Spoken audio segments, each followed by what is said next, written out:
오늘의 주제인 재정과 보험 문제, 암 환자와 생존자에게 미치는 영향을 중심으로 살펴보도록 하겠습니다. 재정적 어려움은 많은 연구에서 보면 암에 걸린 개인이 암이 없는 개인보다 재정적 어려움이 겪을 위험이 더 높다는 것을 보여주고 있는데요. 암 진단과 관련된 비용으로 인해서 암 환자가 경험할 위험이 더 높은 그러한 재정적, 경제적 어려움, 부담, 그리고 어려움, 위험이 더 높다라는 것을 말하는 것입니다. 암 환자에 있어서 재정적 스트레스 요인이 여러 가지 있을 수가 있겠죠. 여러 가지 치료 방식에 따른 재정, 화학요법, 면역요법, 그리고 방사선 및 수술, 여러 진단 방법에 있어서도 그렇죠. CT 스캔, 내시경, 유전적 프로파일링, PET 스캔 이런 것들이 있겠습니다.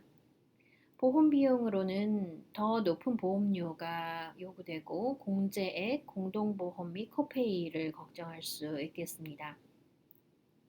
더 비싼 처방약 비용도 부담이 되는데요. 경부용 항암제 기반 치료, 예를 들면 제록다 같은 거, 이런 것들은 종종 환자 약국 혜택 계층에 따라서 보장이 달라질 수도 있죠.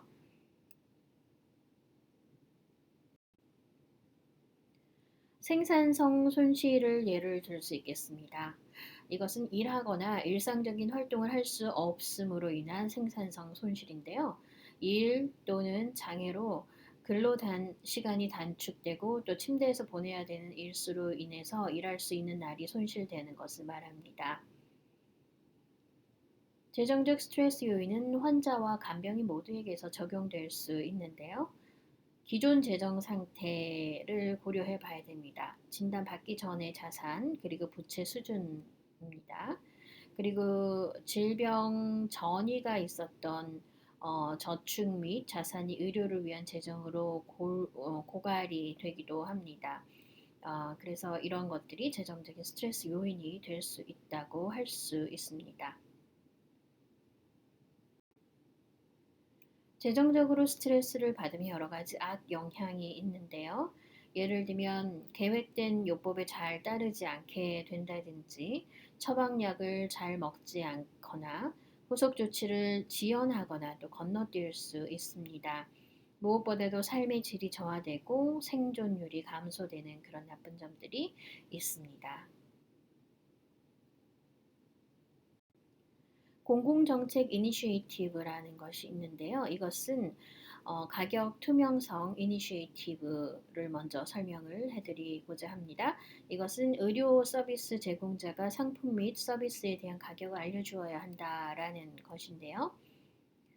가치에 기반을 둔 가격이 고려돼야 한다는 주장도 있습니다. 환자를 고가치 환자 치료로 인해 안내를 해야 된다라는 것이죠.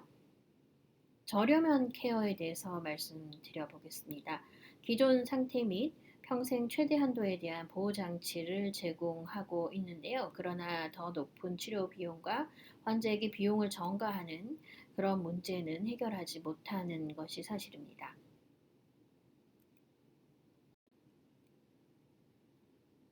건강보험에 대해서 우리가 좀 살펴볼 필요가 있겠습니다.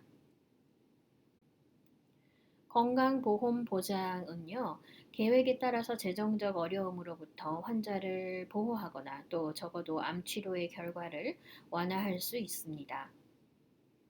개인 건강보험 보장이라는 것이 있는데요. 이것은 고용주의 후원으로 연합 혹은 또 기타 조직에 의한 것입니다. 또 공중건강보험 보장이라는 것이 있습니다. 이것은 메디케어 및 메디케어 군, 트리케어 이런 것들이라고 할 수 있습니다.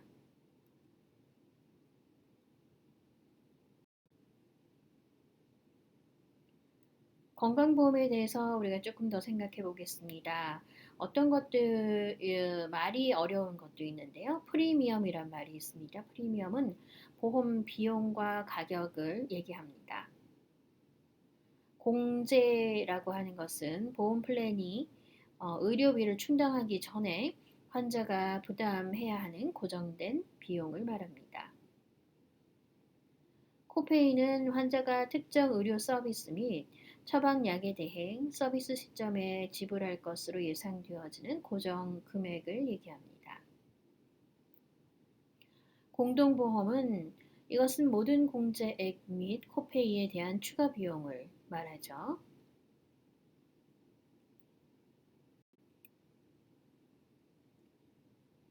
건강보험에 대해서 조금 더 설명해 보겠습니다.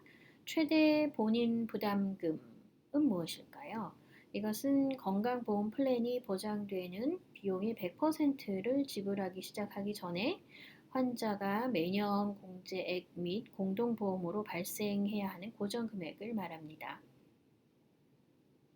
in network이란 말이 있는데요. 이것은 당신의 건강보험 플랜이 계약률을 협상한 특정 의료 서비스 제공자를 말합니다. 네트워크 밖이라는 말은 귀하의 건강보험과 플랜이 계약을 맺지 않은 그런 의료 제공자를 얘기하죠. 의료 제공자라고 하면 병원이나 의사를 얘기합니다.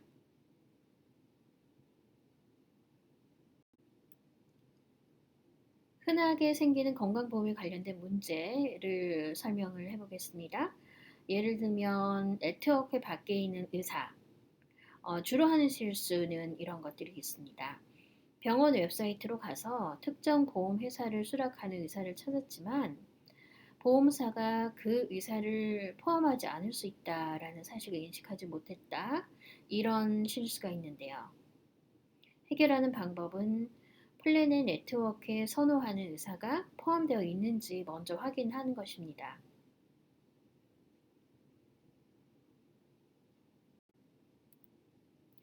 네트워크에 밖에 있는 의사에 대한 조언을 몇 가지 더 드리겠습니다. 약속을 예약하기 전에 네트워크 외부 환자로 간주되는 것과 관련된 비용, 그리고 수수료를 이해하려면 약속을 예약하기 전에 반드시 의료 서비스 제공자, 의사나 병원에게 문의를 하셔야 됩니다. 네트워크 내 시설에서 네트워크 외부 의사가 지시하는 추가 서비스를 유지합니다. 네트워크 외부 서비스에 대한 구조화된 지불 계획을 설정하시기 바랍니다.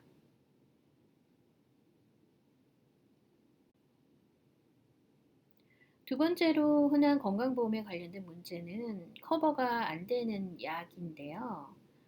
건강보험에 가입하기 전에 플랜의 처방집을 검토하고 또 상시 복용하는 모든 약품을 보장하는지를 확인해 주시기 바랍니다.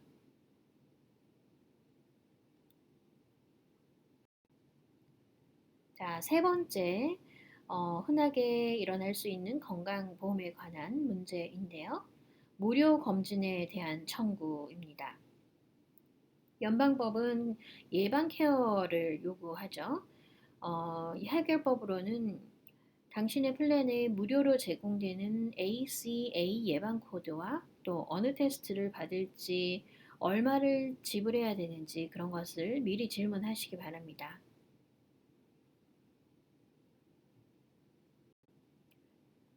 네 번째로 흔히 일어나는 건강보험 문제는 낮은 프리미엄이나 높은 공제 플랜이라고 할 수 있는데요. 다섯 번째의 흔한 건강보험 문제는 공개 등록 변경에 관련된 것입니다. 실수의 예를 한번 찾아볼까요? 작년 보장을 자동 갱신한 경우, 제공자 네트워크가 변경되었거나 또 환자가 책임져야 되는 금액이 증가했음을 확인하기 위해서만 한다든지 이런 실수가 있네요. 그 해결 방법으로는 귀하의 플랜에 무료로 제공되는 ACA 예방 코드와 어느 테스트를 받을지 얼마를 지불해야 되는지 미리 질문을 하시는 것입니다.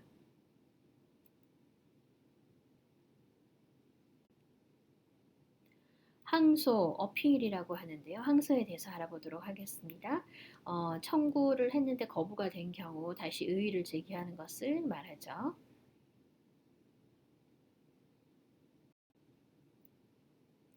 이렇게 거부가 된 청구에 대한 이의 제기를 어떻게 할 수 있을까요? 먼저 준비 사항을 좀 살펴보겠습니다. 첫 번째, 청구가 거부가 된 이유를 이해하는 것이 좋습니다. 그리고 거부 편지를 받고요. 간단한 실수라면 금방 그것을 실수를 오류를 제거할 수가 있습니다. 예를 들면 코딩 넘버를 적는데 숫자를 적는데 오류가 있었다든지 하는 것은 비교적 쉽게 해결이 되는 그런 문제가 되겠습니다.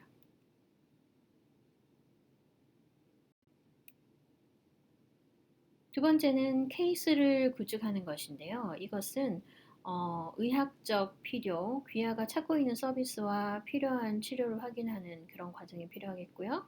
또 두 번째는 증거 수집이 필요합니다. 당신의 의료팀을 첨가시켜야 됩니다. 이 케이스에.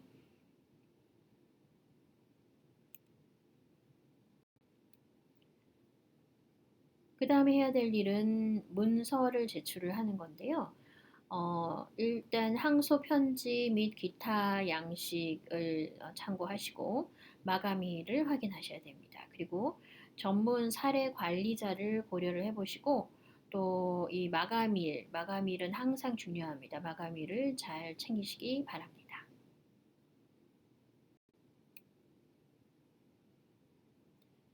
그 다음에 일어나는 것이 외부 검토 과정인데요. 당신 또는 당신의 서비스 제공자가 건강보험 플랜에 동의하지 않을 수 있다라는 의학적 판단과 관련된 모든 거부를 말합니다.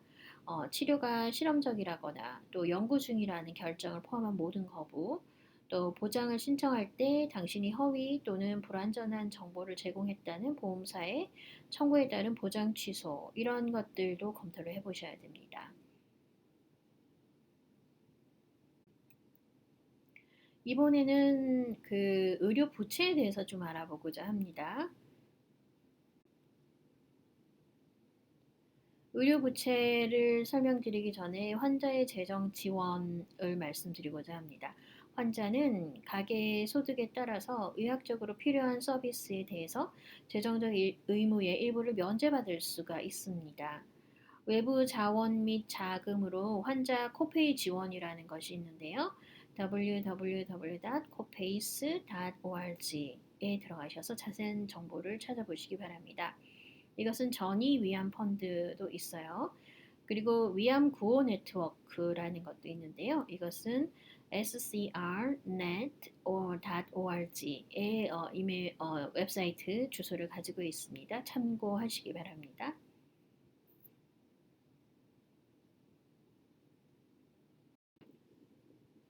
의료 부채에 대해서 말씀드리겠습니다. 이 의료 부채는 가장 덜 공격적이고 가장 적합한 상환 계획을 세우는 것이 중요한데요. 대부분의 경우에 의료 채권자는 소득 기반 상환 계획을 수락하는 데 동의하고 있습니다. 의료 서비스 제공자, 병원이나 의사 말하죠. 신용보고기관의 연체 계정을 보고할 가능성이 매우 적습니다, 사실은. 또 어떤 경우에는 의료 서비스 제공자가 명세서를 보내는 것 이상의 청구서를 더 추구하지 않을 것입니다. 의료 서비스 제공업체는 온라인 편편에 대해서 잘 알고 있습니다. 그래서 연체 계정에 대해서 환자를 고소할 가능성이 적다고 할 수 있습니다.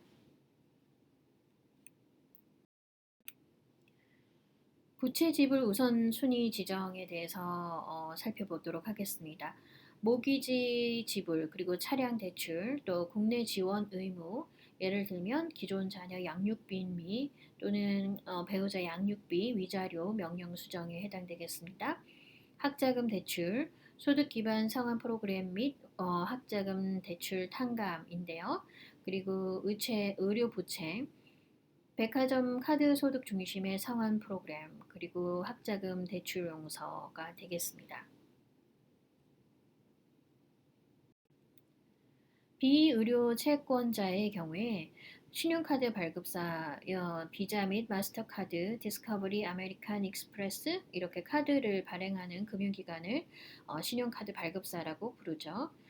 그리고 담보부채에 대한 은행 대출, 차량 대출 같은 것을 얘기합니다. 모기지 채권자가 있을 수 있고요. 또 부채 구매자 또 팩토링 회사들이 비의료 채권자에 해당됩니다. 소송을 포함한 모든 징수 구제책을 추구하는 것을 주저하지 않을 것입니다. 그래서 이 조언을 드리자면 항공 마일리지, 보상 포인트 등을 적립하기 위해서 대규모 의료 스와프트를 합리화하지 말 것을 권해드립니다. 의료부채 파산에 대해서 말씀드리고자 합니다.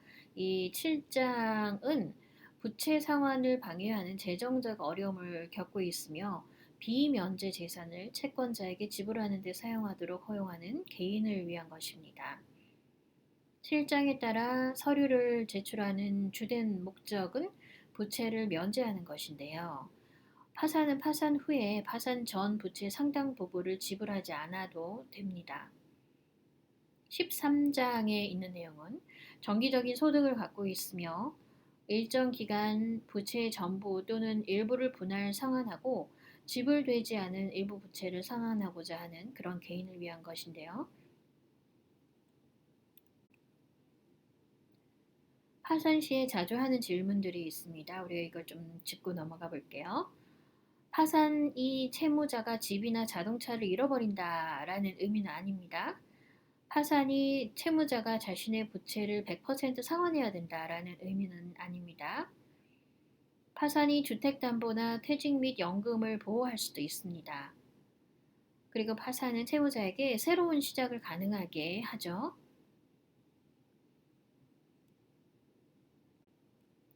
자, 오늘 강의 내용에 대해서 질문 받겠고요. 그리고 대답하실 기회를 갖도록 하겠습니다.